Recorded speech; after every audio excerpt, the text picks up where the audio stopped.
Hello and welcome to this new episode of the GameDevBros podcast.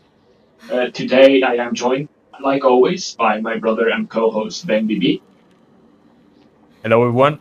and I'm Deep Raccoon. So today is, I believe, the fourth episode already. Just going I pretty I fast. already lost count, so I have no clue. Yeah, I think I checked before, so I'm pretty sure it is the fourth episode. Okay. And yeah, it's about news. I'll let you start if you want. Yeah. Well, I'm still in the process of finding a job, but right now I'm just waiting for a contract because I've got an offer from a company. Actually, I've got two offers on the table, but none of them have sent me the final contract, so I'm still waiting for that. And I guess for the next time, I'll be already working, or at least I'll have the contract signed, right? So Yeah, I think maybe not working yet, but it should be. Uh, well, you should have signed by then. Yeah. yeah. I guess you're literally in the last step of the process, which is I nice. mean, I've been in the last step Yeah, a for a while, while. Yeah, but yeah, and this is one of the companies. Yeah, yes, for one of the company, yeah, yeah, we'll see, we'll see. I and still don't want to yeah, yeah, yeah, give too much information because nothing is still set in stone. So until the contract is signed, I'm not gonna say anything about the yeah, yeah. company Fair enough. Fair itself enough. or what I'm gonna do. We'll But have time for that. yeah, Yeah. So I mean, for me, I'm still also looking for a job. Not at all in any process of anything. Still just sending curriculums. yeah, Yeah. And other than that, I've finished making all the videos, pre-recording and pre-making all the videos for August. So now I'm free to go on holidays easily, and which is enjoy. nice. I enjoy it, not work on YouTube.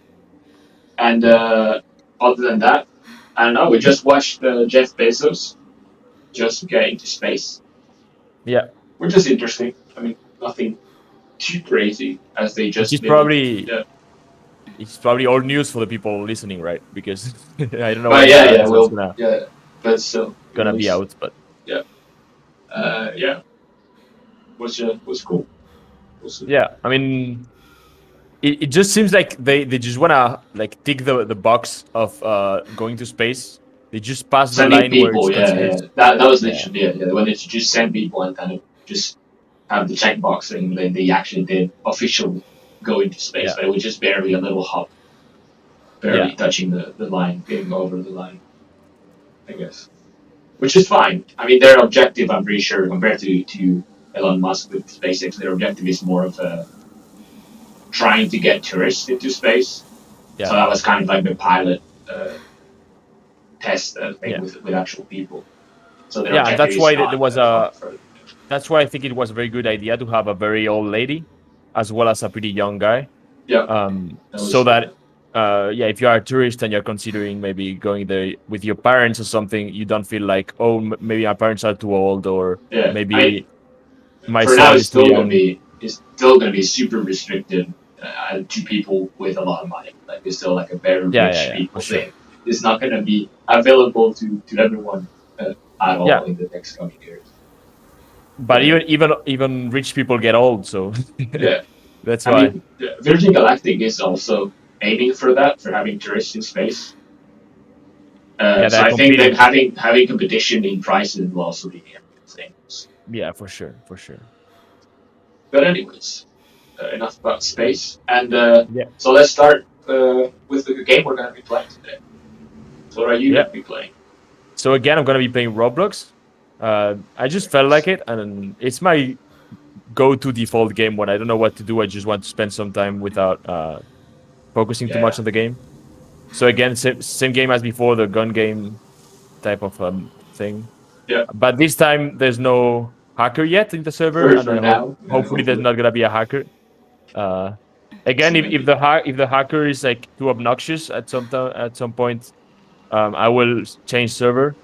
But if it's like the last time where there was a hacker, but he was winning, but he was not killing everybody and stuff, it wasn't much of a problem. You could still play, although you could not win. Yeah. But there's no hacker yet, so hopefully it's gonna stay like that. And what about you? Well, I've been playing Steep. I've actually been playing this game. I've been looking into playing this game for a while, Yeah, and it's pretty cool. I mean, I really like it. It's very fun, very chill. Obviously, you can do like the mini games and not mini games, but like the little courses, which can be a bit more stressful, more intense. But if you just like cruise around, it's super cool. And uh, the first map is the whole Alps at a smaller scale, but still. And we've actually been to the Alps a bunch of times to ski as well. yeah, So yeah. That it's was a very fun. cool experience to kind of ride around and maybe even recognize a few places. I'm still looking for specific like towns that I might know around, but I think so that the part of the mountain that they remade is very high up. So like the towns is like very small towns that maybe it's not necessarily the towns that we've actually spent place time in. Yeah. Right, lower in the valleys. So I haven't actually found. I found that like a few of the places that we've actually passed through by car. Like there's like a very known the dam, like water dam, that you can go by car through to actually get to those villages. I don't know if you Okay. remember. Yeah, I think And so. that one's that one's in the game. There's also like a bridge, which is it's nice. It's very it's cool. Yeah. And I the mean, to be game- fair, I don't pay much attention when we're traveling. And when we're skiing, we spend most of the time on the slopes, right? Yeah. We wake up very early and we spend all the time there, and then we go back at the hotel when we are absolutely tired. Yeah, of course. Yeah. So we don't visit much of the towns, but yeah. And the game's pretty chill. So I've been playing that. It's just going up and down, chill. we discussed it a little bit earlier, and what you said is that it's not so much of a simulation as I thought it was. Not really. It's kind of like an arcade. Like it's yeah. It's not exactly simulation. The cool part of it is mostly the open worldness of it. Yeah. Where you can just travel the whole mountain thing. But in terms of like controls and so on, it's not. It's pretty much arcade. Yeah, I had that misconception of it being very close to reality, but apparently that's not. I guess the map is close to reality, so maybe that's where it came from. Yeah. Like the map is to scale, of course. But yeah, it's pretty chill. Oh, yeah. Okay, so would you announce the subject so of the today discussion? We'll be talking about randomness and randomness in design and and like I guess the risks and potential rewards from using randomness and the things that we should consider whenever we talk about randomness and add randomness to games. Yeah. So I don't know how exactly we should try to start. I don't know if you have that idea. I don't know. I mean, we can always start by stating the obvious. Obvious for us that we are developers, but not for people that may be listening to us. Yep. That random number generation is not really random in computers. Yeah, which we'll get into and maybe later when we talk about certain decisions that we have to do whenever decides what type of random to do or some other decisions. And most of the time for games it doesn't matter. Exactly. It's I mean, the most important part would be that it's not too easily predictable. Yeah. So quickly to explain what it is, usually like randomness, the way that it works, in the very basic idea of it, is that it's just a list of numbers. No, it's more like a formula. In a basic, depends on how you do it, but sometimes, even if it's a formula, the idea is that it just picks a number. It's like a predefined.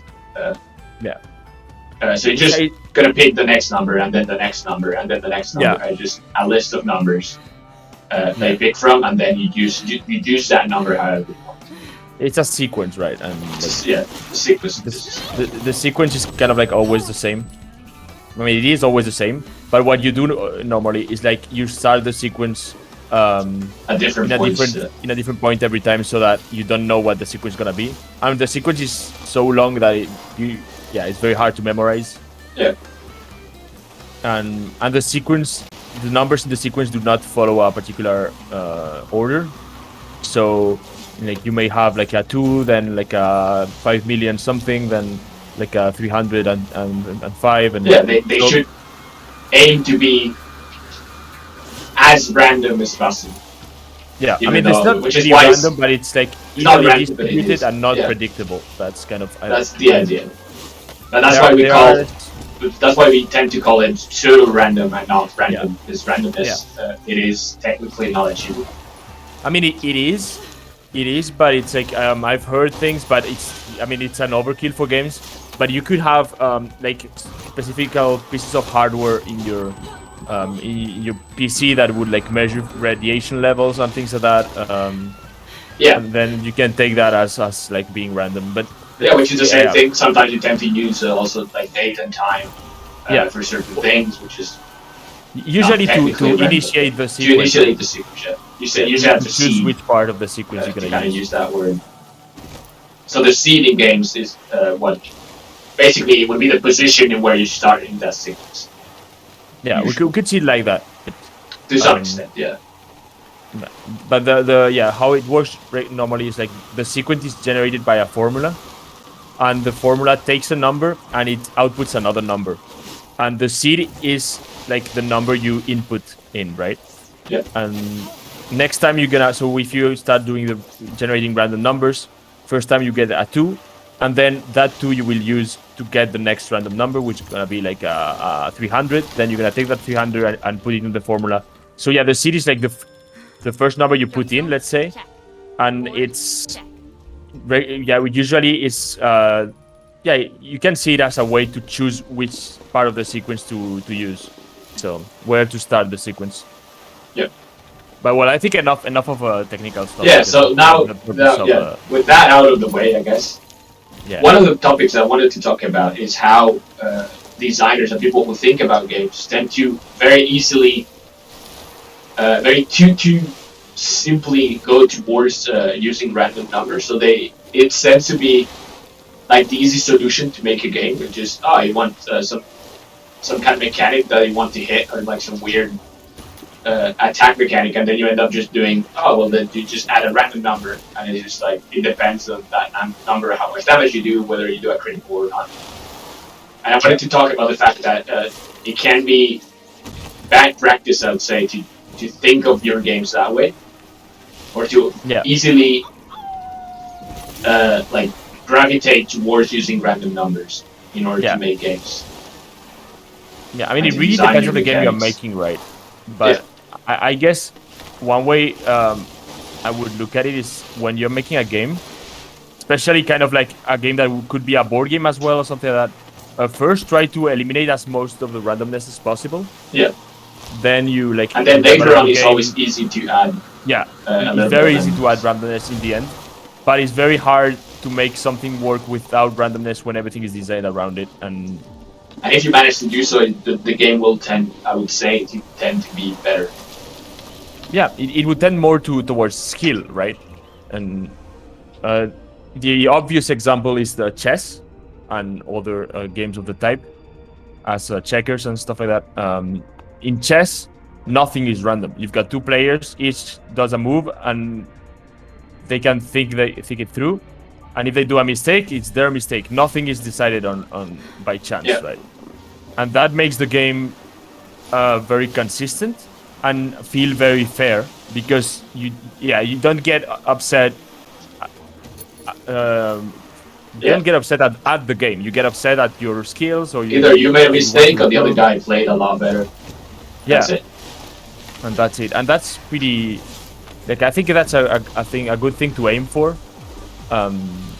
rather than having something that is very random and you feel cheated when it doesn't work your way, and you feel that maybe your strategy was flawless, but because of the random numbers, you just fail, which is kind of unfair, right? Well, it tends to be the main downfall of using randomness a lot, which makes the game frustrating and not necessarily fun. So you try that, you think maybe that using randomness can add funness to your game, but overusing it, potentially using it badly, could just make your game frustrating. Yeah. I remember when we were playing World of Warcraft, we were pretty young, And Yep. at some point, I had two items that had the same exact DPS, but one was the variation of the damage was bigger in one than the other. I mean, to explain for those that don't know, in WoW, there is randomness when you hit, right? So Yep. you use your weapon and it I don't know, it would do between 20 and 40 damage, let's say, right? So maybe I had one weapon that would do between 40 and 20, and the other one would be between 25 and 35, right? So the average is still 30 for both. But then I was discussing it with a friend at the time, and the conclusion that we got to was, as a player, you always want to have as most predictability as you can, because you are not gonna get unfair things. I mean, you're gonna get less unfair results at some point. Yeah, you're gonna be more predictable. You're gonna know your strengths exactly. more predictably. So if you know that you can kill this mob in like with a third of your life, for example. Yeah. Pretty much always gonna be about the same. Yeah. But if you've got a weapon that varies a lot, maybe 1/3 of your life is not gonna be enough, and you're gonna die because you predicted that you were gonna be able to kill that mob before using the health potion. And I don't know, like, but predictability is always better when you are forming a strategy. Yep. So yeah, and yeah, also we are not gonna only talk about computer games, about video games. We're also gonna talk about gaming in general, right? And the one example, because I wanted to give the example of when I've been game master in RPGs, pen and paper RPGs, which is a few times, right? I've been game master. Yeah, and you've been at least twice for me and some other people. And I was in a club and then when I was studying at the university, and many times I would develop my own set of rules. I think when I played with you was also with custom rules. Yeah, I do not go with D&D and stuff like that. I like to make my own rules. I think the real reason behind it is because instead of learning a rule set, I prefer to make my own.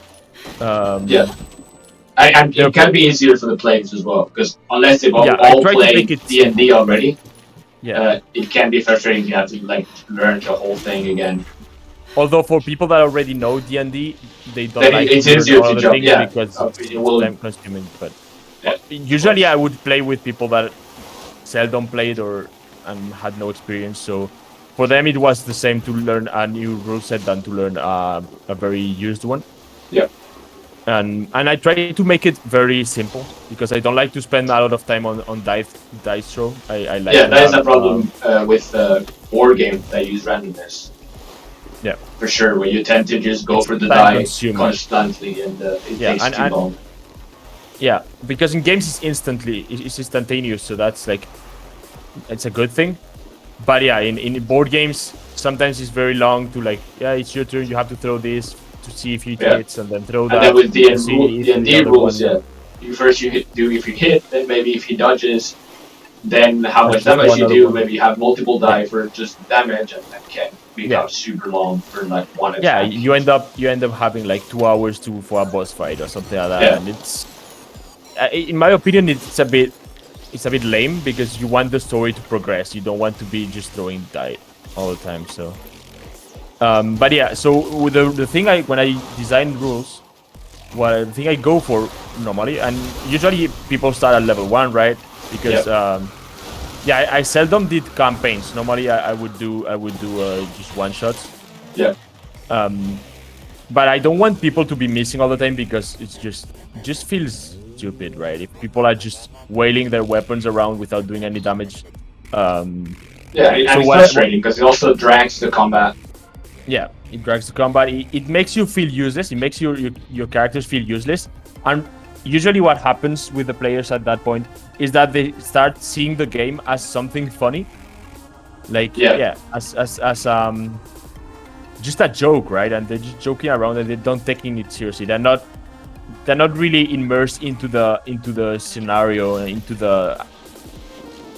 the story, and they're more like, funny. Yeah, because they end up being silly characters who can't attack. Yeah. Exactly. Yeah. So what I go for regular normally is for all the attacks that are gonna be used extensively during combat. It's at least 70% chance to land it right. Yeah. This way, there's still 30% chance you fail, but which is still a lot. So you're not super OP. But yeah, you actually do something in combat. And Yeah. so if I have to, then I will lower the damage instead of lowering the chance. And the only times that I leave very low chances is for things that I feel are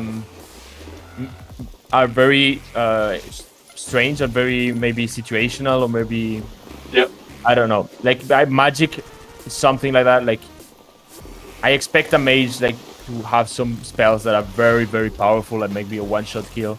Yeah. But they're very low chance of success if you are in combat. And then the other thing you said is that you also add like effects even if you fail, right? Yeah. So it is very like uneventful and can be frustrating if you just say, "Oh, I'm gonna cast a fireball," and then it just misses, or you just fail, done. Yeah. First of all, you've seen how I run paper RPGs. I like a lot the story, like the acting of the spells.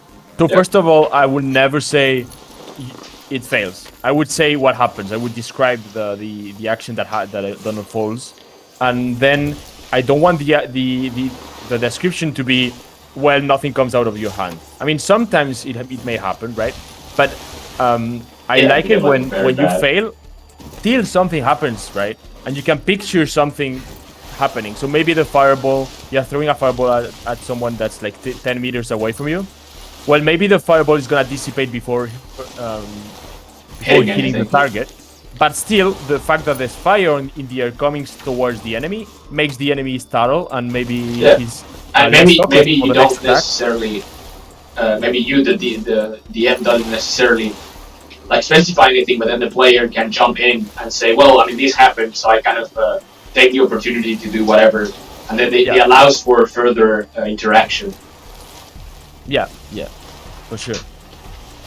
So yeah, that's kind of the way. I think that would also apply to video games. I think if you are making an XCOM game, I don't know, I've never played XCOM, but which I wanted to talk about Celesta in a bit as well, which playing.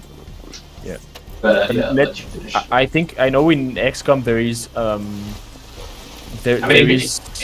it's become a meme in XCOM as well, where you have like you're super close to the enemy and then with a gun next to its face and it still misses somehow. Yeah. Or the random somehow is still only 99% when you're kind of like the gun on his head. Yeah, well, yeah, that's something I wanted to discuss as well. Is that I think it's very dangerous to allow for percentages or chances to be 90% and above, because when you see 90% as a player, the first thing you think is it's gonna hit. I'm never gonna miss, right? That's like your instinct. If you think about it logically, you say, well, I've got like 1 in a 10th chance of missing, right? Which is in your head, which is still quite a lot to be truthful. But and other something else that also feels really unfair is that when you've got a chance of 90%, and you failed twice in a row, but that's something that it could happen, like in random numbers for sure. You could have twice in a row, thrice in a row. You could end up having a bunch of fails in a row, even with a very high chance of success. And that feels so bad when you're playing and you're basing your strategy into the fact that you're gonna hit. It just feels unfair. And I mean, I could see people rage quitting you a game for that. And that's the last thing you want as a developer. You don't want your players to quit. So I would say, if you're making a game that has percentages, you may think it may be wise to have above 89 to skip to 100% right away. Yeah, have maybe instead of having like actual like just formula based numbers, maybe have like parse those numbers into some how would I say it? Just some steps Yeah, So that if you have like 55, instead of staying 55, it goes to 50. Or if you have like 67, instead of being 67, it goes up to yeah. 75, for example, or Maybe things like steps that. of 10. Yeah, maybe steps Maybe of 10. steps to 10, yeah. But just so Although that, even 10, I think like people when they see a 9 as the first digit, yeah, they will still think it's like a guarantee, right? You can also fake it. That's another way you could do it. Is to have the real chance to be a bit higher than the one that is displayed, or you can have some kind of system that would detect if you have failed yeah, and and it kind of and that favorize the next row or something. no, not even like you could have, let's say, kind of like a lookup table where for each chance number that you can get, how many fails in a row you allow, right? So Yeah, um, let's say for 90% you would allow only one time in a row to so you could only fail once and then the next one is a guaranteed success, although the player doesn't know it. And then maybe in yeah, yeah. 50% you can only fail twice in a row, something like that, right? But the problem with cheating the numbers is that It doesn't have somebody, to be obvious because it might end yeah, up breaking the immersion and the game. So if it's obvious, people are gonna use it to their advantage, right? If you know that you can, once you fail, the next one is it's a guarantee, then you're yeah, gonna like you're use gonna your use, ability in low risk situations, waiting for a failure, and then wait to use it yeah, for like when there's a high risk because you know you've guaranteed the shot. So I don't like cheating the numbers, although I think that in games it's a tool that you could use, right? It's not yeah. Satan. It's not like the worst thing ever. I would avoid it, but it's something that to keep in mind. But You can then yeah, definitely see it as like a thing that you and could use in case potential cases where it might well break the game if it does it or yeah, feel wrong. I think in extreme cases, uh, maybe obviously what I was going to go to is that maybe not don't do it so that if you fail the first time, the second time is obvious going to happen always. But make it so that if it's in fourth throws you fail, then make yeah. it so that it's easier. Not necessarily that it's a guarantee hit, but it's easier to hit. Maybe you add like 10% or I would something. do a guarantee hit because even if you up the chances, you still have a chance to fail. You know, Yeah, so that's what happens with randomness. That you can fail 100 times in a row with a 90% chance of success. So like that could happen. yeah. Well, yeah, that would be So very unlikely. yeah, but then you've got one player Yeah, yeah. Of course, it's has like a that lot of problem, people. and then he will just be so angry at the game that he will probably rage quit. So Yeah, I would not leave it. I would just at some point like override the probabilities and that's it. But yeah, what I wanted to say as well is the example of Mario plus Rabbits. yeah. Which kind of does what we said about the different steps. Yeah, so True. you can only have either 0% chance of hit or 50% or 100%. So I like that a lot because it still allows for risk management. So if you've got 50%, you have to take into consideration that maybe the move you're gonna make is not gonna be effective. Yeah, But when you see 50%, at no point in your mind you consider it a guaranteed guaranteed success. hit. Yeah, So it's good because what the player thinks about his chances are is exactly what his chances are. So he will not complain if he fails a few times in a row. He will not complain if he fails. So that's good. And yeah. then when you have 100%, it's just 100%. So you can count on it. And if it's 0%, well, you know that you probably do not need to try it. So And I believe this is the only three choices that you have in Mario yeah, Kart, right? I think We there's are of course no other talking about the situation. first game, and the second game is not out yet. But Yeah. yeah, uh, I believe so, right? There is no 25, there is no I mean, I 75. haven't played the expansion, so I have no Yeah, clue. yeah, But I doubt they would change that on the expansion. I think it's just a very nice choice they have made, a yeah. very nice design choice to And have the way that unlimited. the randomness is not dependent, because if you take games like XCOM, which would be, I guess, an inspiration from Mario Rabbits, Yeah, XCOM definitely. Yeah. takes into account a lot of things. Like you have a character The has accuracy, distance, has like a weapon distance, and then you have like cover. cover, like height, and so on. Yeah. And in Mario Rabbids, you don't. If you're in range and you see him clearly, he's clearly in the line of sight. That's 100. If he has like an object in the middle, then it's 50%. And if you don't have any line of sight, then it's 0, and that's it. Yeah, that's There it. is no. It's simple. It's predictable. It's very good. It's easy to understand. There is no like extra thing. Of course, Mario Rabbids is also targeted towards kids and not necessarily because XCOM you wouldn't think about the game for the game to be for kids. Yeah. So it is also normal that they would simplify the rules. Yeah, but I still think that the choice is very good. But it ends up being fun. Yeah, it ends up being fun and non-frustrating. And maybe you could add more possibilities, not just 50%, 0 or 100. Yeah. But the idea of having a finite number of different chance rates, I think is very good. Yeah. I mean, it would depend, of course, on the game, but I feel like going through 25 would be a decent steps choice. Of 25. Yeah. Pretty decent. And the thing that they do, if I remember correctly, in Rally Rabbits, is that when you are, for example, above your enemy, your target, instead of upping the chances of hitting, you get a bonus damage or something like that. Yeah, you just get more damage. Yes, that's exactly. Yeah, and again, the damage is flat number. It's not random, I think.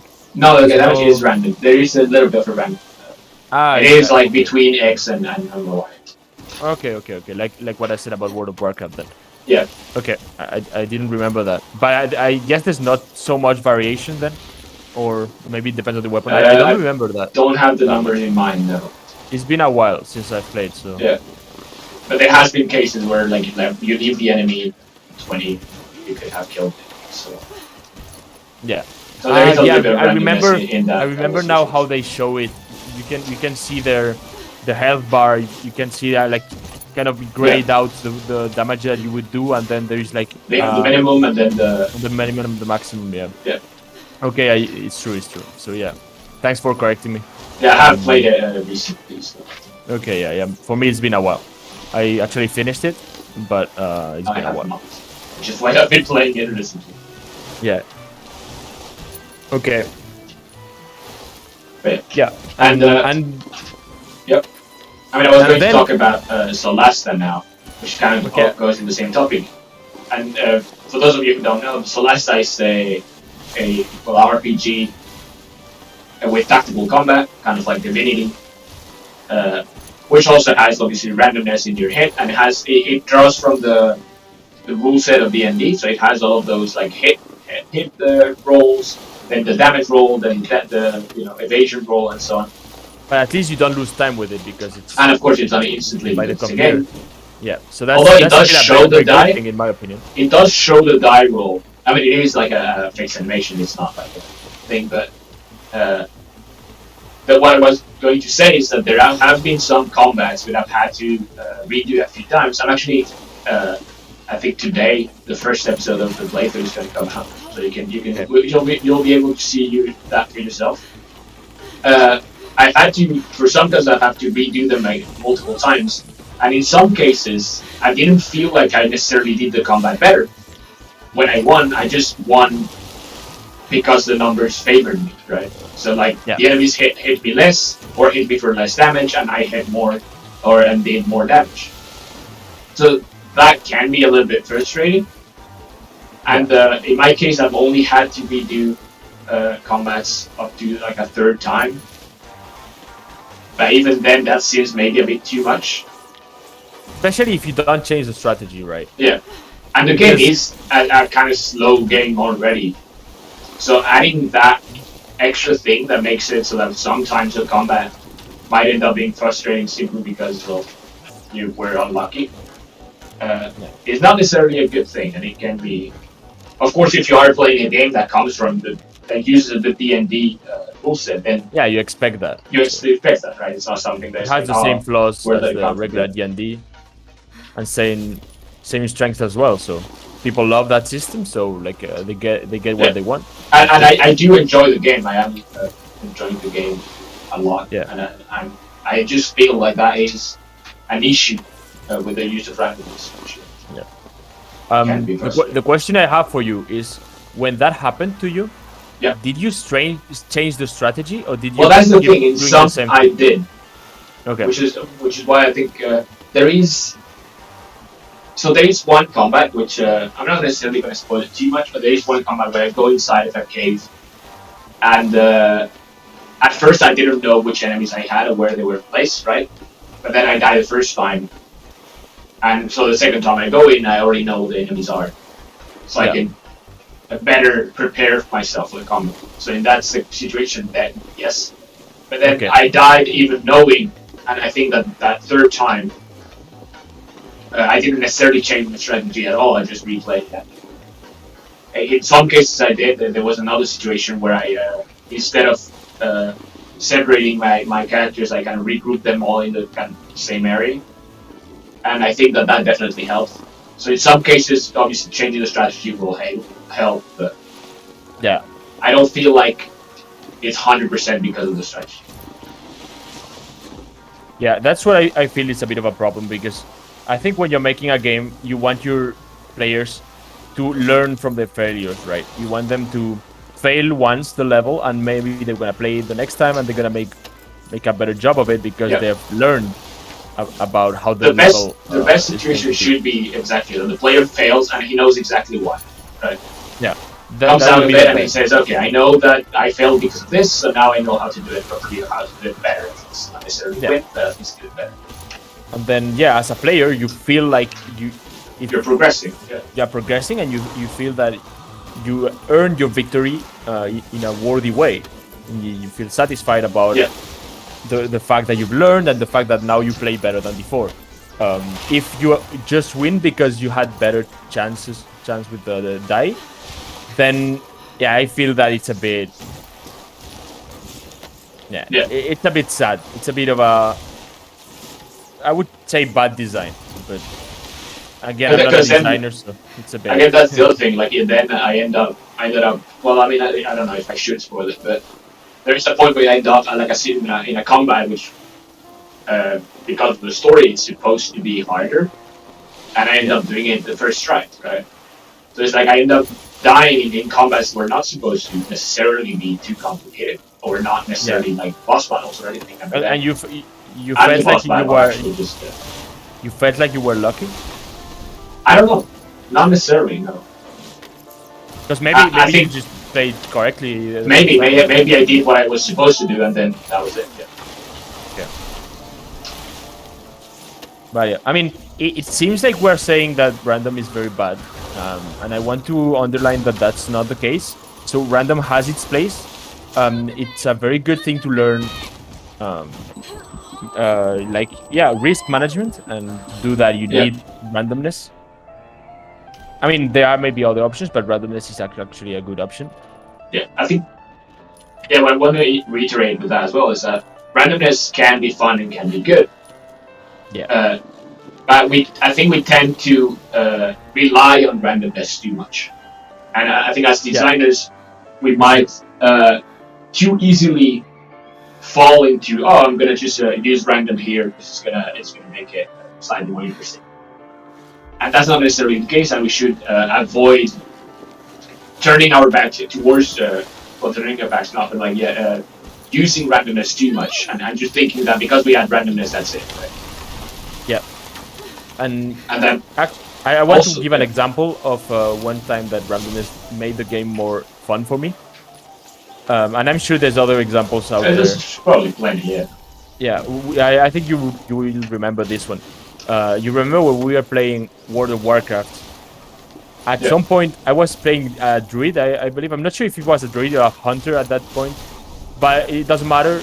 The case is that I got a trinket that when it had an active spell, and when I would use the active spell, it would make a random spell between like Oh, four or that, five different spells. that's to be funny. And I mean, I liked that trinket so much that I kept it way beyond the level it had. Like, Yeah. I think it was level 40 or level 50 thing. And I remember, I think I switched it just before getting to level max. Like when like it was 80 at that point. The max level was Wrath of the Lich King. I think I swapped it like at 70 something. because it was so fun to just have a random spell, and actually the spells were specific spells from other classes. Yeah. I think it had like the polymorph and polymorph from the mage that would transform the target into a ship. I got one with the shield that bounces around the enemies, the one from the paladins. I had a bunch of spells that could spawn from that. Yeah, it tended to be like fun spells as well. Yeah, very fun spells. Actually, spells that I had no other way to do as a druid. I think I was a druid. Yeah. And also, I remember being called a hacker a few times because I was you're using something people, not expecting. People did not expect from a druid. So yeah. I mean, I had a lot of fun. There's many games that like incorporate things like that. Yeah. Like in Skyrim, we have the Wabbajack as well, which does the same. Yeah. But just transforms into different things, and they can be just fun. Exactly. Exactly. But what I want to say with this example as well, and the Wabbajack as well, is that when you're using that, you know it's gonna be random, so you don't expect effectiveness. You expect fun. Yeah. You expect being surprised, right? And the item itself is made simply for like the comic relief and the comic part of it. Yeah. It is a purely humoristic item. It's not made to be necessarily useful or not at all. Just fun. That's it. So I would say that definitely you should go for randomness if you want surprise, if you want humor. But like in a game that's not entirely based around humor and surprise, you should at least have most of the regular mechanics be not that random. Yeah, one of the things I wanted to talk about, like games that use random a lot, is roguelike games. Yep. And games where you have to like find items. With the loot, like right? Well, loot as well, like loot-based games as well. But those, obviously, in that case, in the loot-based, I also wanted to mention it. Randomness is used like as a fun factor, which is you kill enemies and then you look through the loot if you found something interesting. Yeah. But it's not necessarily good either. Maybe in some games you would prefer that if you kill a specific boss or a specific enemy, you want that specific item. Yeah, like in MMOs, they're more and more moving towards non-random loots. Or at least less punishing numbers. Yes. Because in some games you have like 0.000 chance of getting that. In WoW, I remember I was getting very frustrated because I was doing raids. I had my stuff for level max was not very good because I had like some quests thing and it wasn't very good stuff for PvE. Yeah. And I remember I actually quit the game at that point because I was really frustrated. Which all of you WoW fans would just pull your hairs because you'd say, well, WoW starts when you're level max. But for me, I never played much after level max either. For me, it actually ended at level max, and the reason is I had a very low stuff, very bad stuff. It was still level max stuff, but it was like quest thing, right? Regular zones, like level max zones quests. It wasn't like raid stuff. It wasn't PvP stuff. And so everybody was like, yeah, you should do some raids. So like, first of all, I had a lot of trouble finding groups to raid with. Because we had, we could discuss this maybe another time more in depth. But we weren't in a real guild, let's say, so we couldn't do raids with a guild. We had to actually pair with find groups, and groups would not accept people with low raid. Yeah, and everybody had that mod that would like tell you give you a score based on your stuff. It's like another issue, I guess.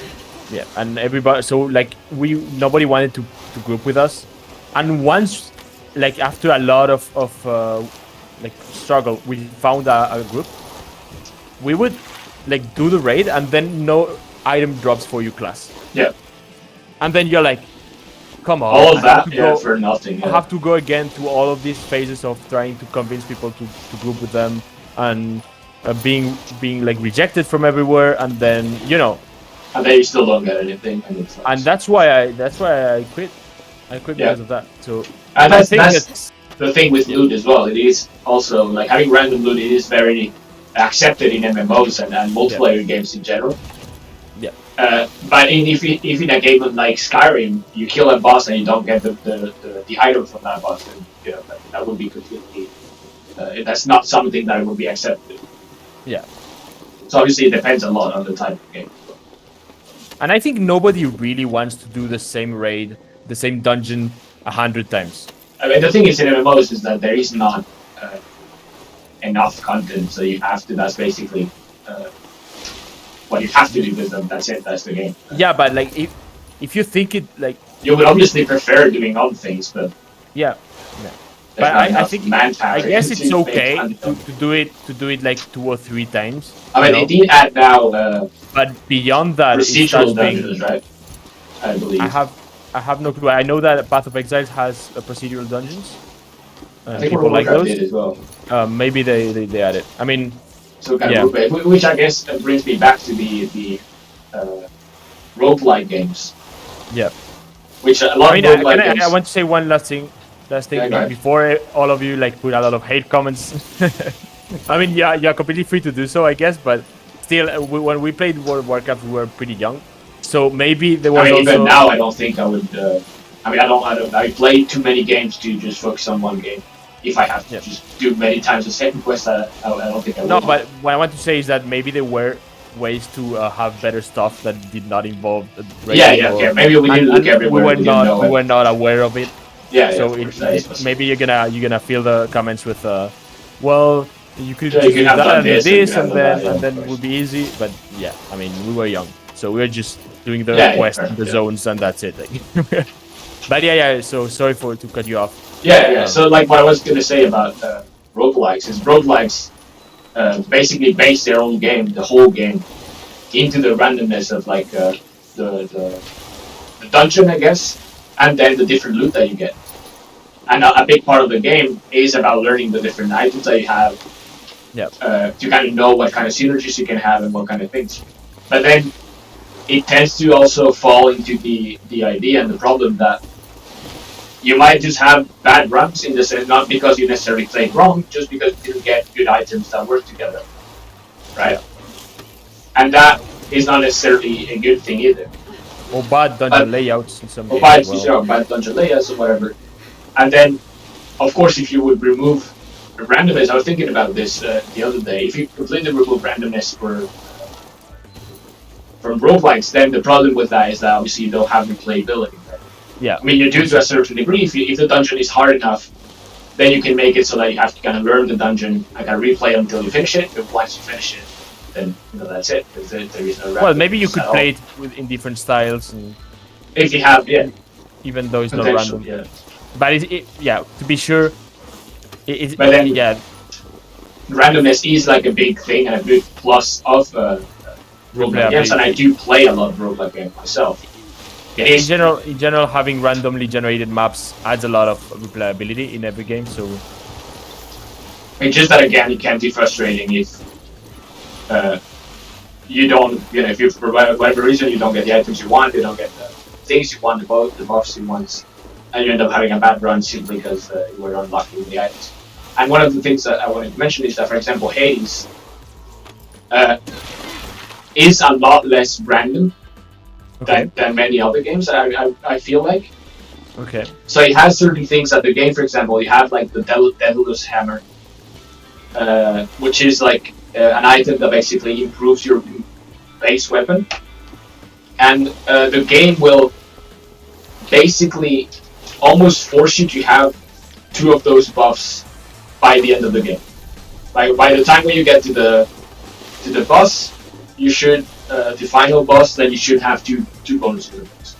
And it has and the other thing that it does is maybe at the beginning the different gods you might encounter are random, but once you get 2 or 3, you will most likely find those again, right?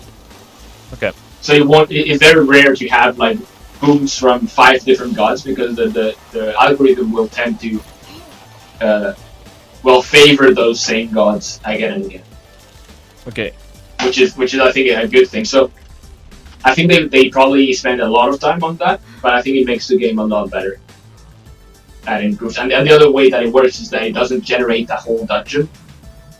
Instead, it just it's room by room, and then every room is a different kind of scene, so it doesn't. Yeah, that's also another thing I wanted to touch Every on. time you have like multiple choices of what type of what Yeah. the next room you want to have as well. That's also something I wanted to touch on. When you're a developer, especially when you're a programmer, it's very tempting to go to procedurally generated stuff and randomly generated stuff, which of course in theory makes less work for you as a developer because you don't have to make the dungeons make themselves, and you can have infinite dungeons because the dungeons are procedurally generated. But then what you end up having a lot of badly made dungeons.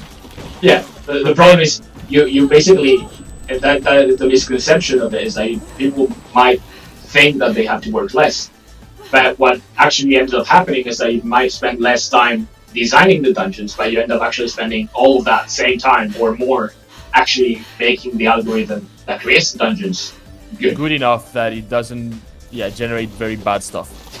Yeah, to actually be able to consistently generate decent dungeons. Yeah, I think that's one of the things that people were complaining about in No Man's Sky, which is that the planets were generated procedurally, and which was like the big thing, big hype at the beginning, and then you ended up knowing that actually 99% of the planets are lame. Bad. Yeah. I did not play the game, but you did. Is it really like this, or like? At the beginning, for sure.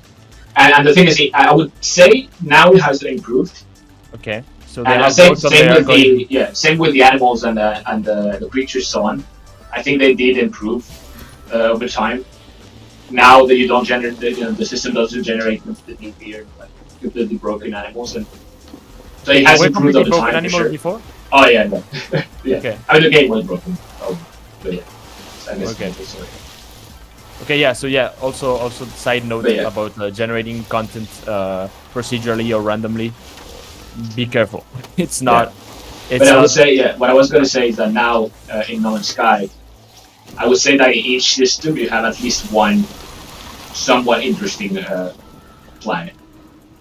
Okay. Yeah. Do you think some of them are handcrafted? No. Okay. There is. Just made a very good. They do have some. I would say. Because they do have like now weird planets, which are, for example, like a metal planet, and the whole planet is just covered in metal, and that is like, it's not handcrafted, but it's just a very simple biome, and that is the point of the planet, is just to be a metal planet. So then, the biome itself, it is, just put the same prop over and over again, the whole planet. Yeah, so there's probably a if somewhere that if it's so if it's this type of planet, then do it this way, and it's a lot disables all the vegetation and all the other stuff, right? Yeah. Okay. Which is almost like handcrafted. Yeah. Because it's a special case, so yeah. And that's one of the things I like about Hades as well, is that they shy away from the idea of actually making a whole procedural dungeon, and they just go for the simple way of doing it, which is just room by room. Yeah, so the rooms are arranged in a random fashion. And rooms are like pre-made, designed rooms, and then just put one after. So they don't even put one after the other. You just go from one to the other. That's it. Yeah. So they managed to. I feel like they managed to. They did that well, and they in that way they could focus more time on the actual. Yeah. On the mechanics and work on other things. A good decision as well. Yeah, which is why I think the game is very good. One last thought on that subject is that Minecraft, the levels in Minecraft are very well generated. Yeah, but still, and they keep improving as well. Yeah, and they keep improving it, but I mean, it's very well made because they've been improving it for a very long period of time. Yeah. But still now, you can have weird generation happen sometimes.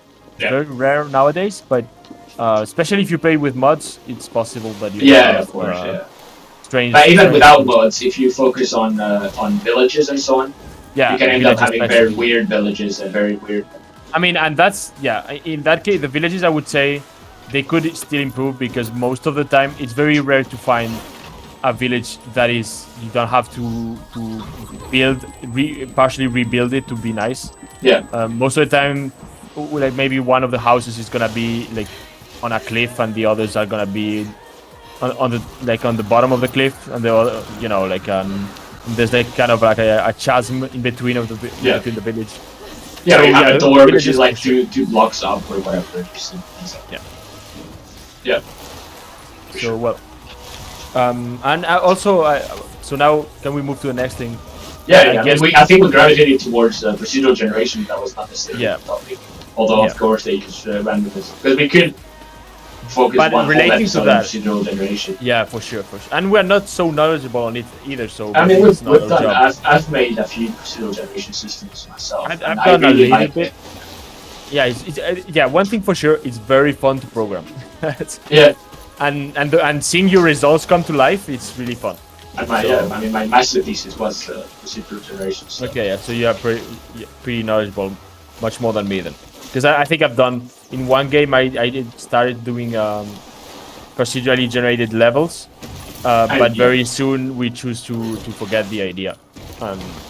Although, in my opinion, we did not test it enough to be sure if it was a bad idea. That it was a bad idea. But yeah, you just chose the safest option, which was making the levels handcrafted, and that's it. But yeah, I mean, relating to this a little bit is the speedrunners, what the speedrunners do with and how they view. Yeah, and I that's think, what we talked as well with the seeding and so on. Which I wanted to talk about as well. Which there's other considerations that you have to do whenever you make a game with randomness. And yeah, although for sure speedrun is one of your least important considerations. But in this case, it's not depending something on the game, but yeah, yeah. So to get into the topic, there is depending on how you do the randomness. If, for example, you take Skyrim as an example, I don't know exactly how Skyrim does it, but you can basically, the idea is that you can quick save everywhere in Skyrim, right? Yeah. So technically, depending on how you do the random, you could save scum by simply saving before doing a throw, and then just retry until you get the result you want. So I'm not exactly sure how Skyrim does it.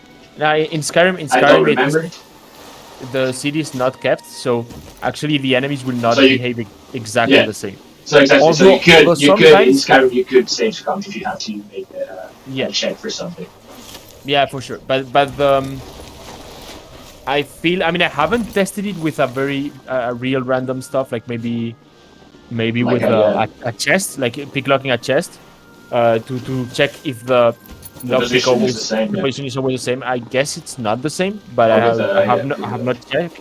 Auto But I shelf. remember for other things when I just had a save just before a boss fight, that Yeah. it would not happen the exact same way. Sometimes I mean, of course, I you felt the like it player, was are not because of necessarily in the physics. same position either. I might not play the same way either. No, but I mean like the first frame or the first 2 frames. Yeah. Like okay. the first 2 frames after reloading, they will not happen the same way. Okay. I actually saw that, but it could also be because of the physics, because in that game there are some physics, and the physics are very, in general, physics are very sensitive to frame rate. Yeah. So it is possible that when you're loading, of course, the frame rate drops a lot, and it is possible that the physics work a bit weird just after loading, and sometimes so the behavior is a bit different. But yeah, I mean, there are other games, for sure, in which that's the thing. So we talked about you mentioned speedrunners. The idea with the speedrunners is that in some games, especially in old games, you might see that they talk about how do they talk about random manipulation or randomness manipulation. Yeah. Which is where they kind of know the different. They end up by playing so much and so on, which is what the speedrunners do. They ended up kind of somewhat knowing the sequences. Yeah. And in some games, you might even hear that they specifically play the game at a specific time zone, time, and date because of that thing that we talked about at the beginning, which a lot of the times games tend to use that as the main input for the scene. Yep. So then they do that, they fix the scene, and then they use their known to kind of know what the numbers are going to be. Yeah. And then they use that to successfully the advantage. Yeah. But then, because of for other runs where they don't use that, or maybe they cannot because the randomness is a little bit better. So let's the initial seed. Sometimes you were complaining about some speedrunners that what they do is just like sometimes they're just like reloading the game a few times before really starting the Yeah, the I mean play. that was the case. For example, they explained in the speedrun that they did of GeoGuessr. Okay. That was the case where they explained that the way that GeoGuessrs usually run is that they simply probably the speedrunners know, I don't know, 100 places, 100 locations in the map that they could possibly get, and then what they do is they just re-roll the whole game until they actually get the 5 of those that they need, and that's it. Yeah. But I mean, GeoGuessr is a bit of a weird game, but even That is for a little other bit. games, and we actually saw it on Sticks, Yeah. that if the AI is would patrol in kind of a random pattern, so they will not always do the exact same patrol. Yeah, So the true. guy actually reloaded a few times because he didn't like the placement of the guards. Yeah. And Yeah, there was like one specific trick where you had to distract the guards so that they moved somewhere, and he had to reload multiple times because one of the guards did not follow, yeah, because and he it's wanted based the 3 on guards to follow instead of only 2 of them. yeah, again, because it's based on luck. It's Yeah, probably so it has like a there is little some bit of kind of randomness to it. yeah. And And I wanted to say that actually in Sticks, it's a very good thing that they made the AI have some randomness because that game is based on retrying and is based on stealth. yeah, And the problem you have if everything if every guard does exactly the same thing, is that instead of playing the game correctly, as in like being very stealthy and very cautious, yeah, you can memorize exactly you can end up what just knowing where yeah they're gonna be. where they're gonna be and how they move, and that like takes a bit away from the experience in my opinion. So Yeah. I think in stealth games you should, and in stealth games that have a lot of replayability, that you would fail a lot and you have to restart the game, you actually need to have some kind of randomness in the Yeah. for the guards or whatever you have, so that people have to get good at stealthing and not just memorizing the patterns. But of course, for speedrunners, it's bad, and for people that are watching speedrunners, it's a bit frustrating when you see that the speedrunner Yeah. is just reloading until he gets the result he wants. And that's the other thing, because you said you talked about it as I think for speedrunners as well, like the saves coming and so on. Yeah. That is not necessarily something that only speedrunners are, because Yeah. I remember doing it as well in one game Disco Elysium, which is like an RPG, a detective RPG game. Pretty good aesthetic. And the game, I remember I was somewhat stuck at some point. And what I ended up doing was I realized that the game, I tried to save scum basically. And I saved before doing a roll that I was failing. And I thought, well, I'm just going to retry until I get it. Right? And then I realized by doing that, that the game actually would save the seed, the current seed. And therefore, even if I reloaded, the result was always going to be the same.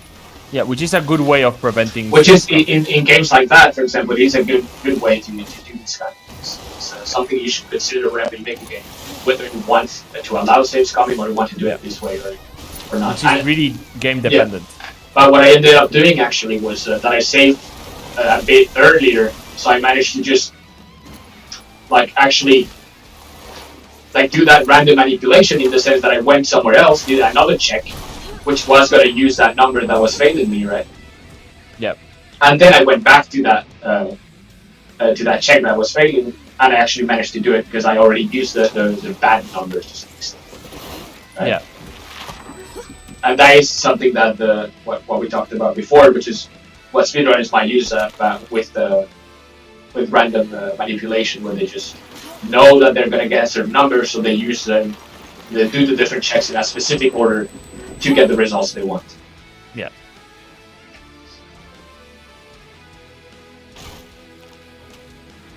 So yeah. Yeah, all right. I don't think I have anything else to say about this topic. I don't know if Yeah, I think there's anything else. we could probably wrap it up here. So I think what is the main idea of this? Like always, like it is funny because that's the thing about design. Like always, the big important thing is whenever you're making a game, you have to consider everything, right? No solution is the best. It's not like this whole podcast was not about saying that randomness is bad. That randomness can be good. It just you have to be aware of its drawbacks and benefits, right? Yeah. And which is the point in everything. You just have to know the things and Pros and consider cons. Yeah. everything. Yeah, and you have to Pros and just cons. consider things and be aware of the consequences. So Yeah. if you How are it going to have applies to your game. how you should do it, how it can impact the player perception, right? With what we talked about, the 90%, for example, people will tend to think that they will actually manage to do it. I mean, they don't. Then the game can tend to be frustrating. So you have to keep that in mind.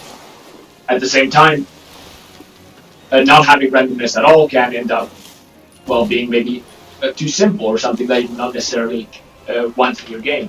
You want to add Yeah, actually extra hinder fun. the main mechanic, like the stealth mechanic in Sticks.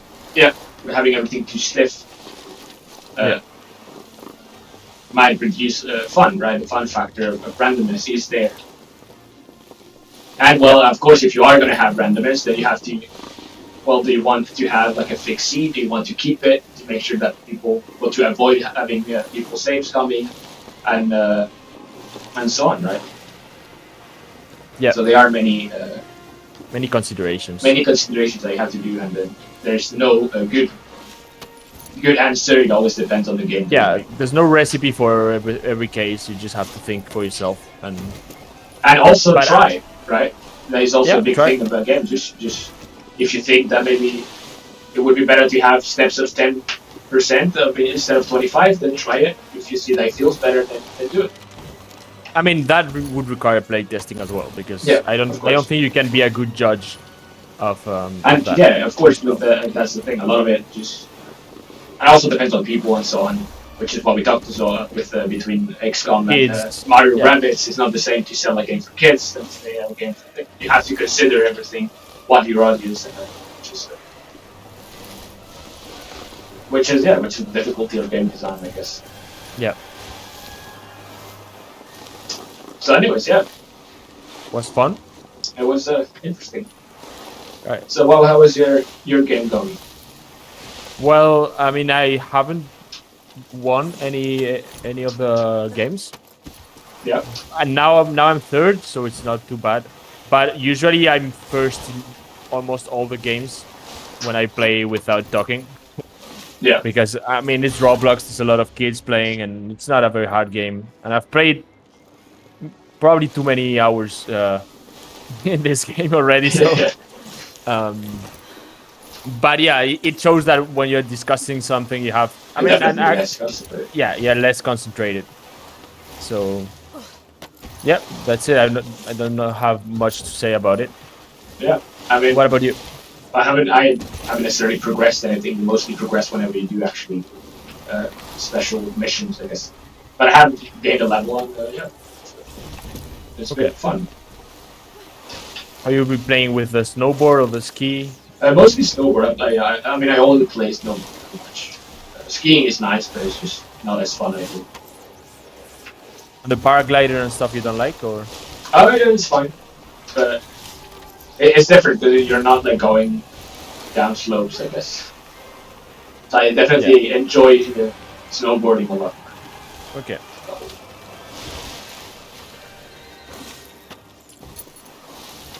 And it's fun. I thought I wasn't going to be doing too many tricks, just because they require, I guess, a bit more concentration. But it must be a decent mix of stuff, which is nice. Okay. So basically it. Well, I guess that's it. Yeah, I guess that's it. So hope you like what we talked about. And it's always nice to think about. And yeah, thanks for listening. And see you next time. Goodbye. Bye bye.